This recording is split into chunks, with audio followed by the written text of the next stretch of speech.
Differentiate y equals log base 3 of e to the 4x power. All right, so here this is not a natural log, right? This is a log base 3.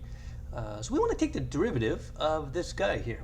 Now there is a formula, right, to find the derivative of log functions, right? So let's say if we have something like y equals log base a of u, right? So a is going to be the base, it's just a number, and u is the argument, right? Whatever the log function is at, okay?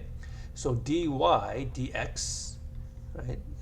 Once again, something that you're just gonna have to memorize, right, or have handy. It's 1 over u times ln of a, whatever that is.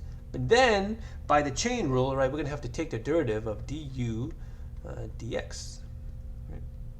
Now, once again, what does u equal in this case, right? In this case, u is going to equal e to the 4x, right? So, for example, we are taking log base 3 of u, okay?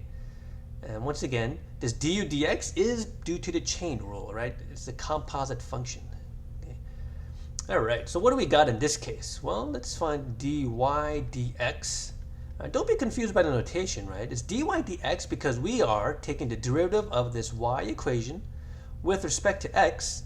But then why do we have a du dx here? Because we need to take the derivative of u, right? That composite function, the inner function, with respect to x, okay?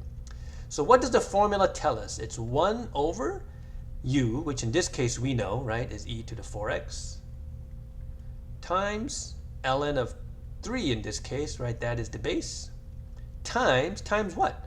Times the derivative of this guy right here, right? This is an exponential function, right? So it's just going to be the function itself, but by chain rule, the derivative of 4x is just 4. I mean, for all intents and purposes, yes, we can leave this as a final answer, but actually, we can see that, well, those just cancel out, right? This was a little bit easier to simplify, right? Some of the others do get a little bit complicated if you do want to simplify them, but in this case, the e to the 4x does cancel out. What are we left with here? Just 4 over ln of 3, right? And that is going to be our final answer.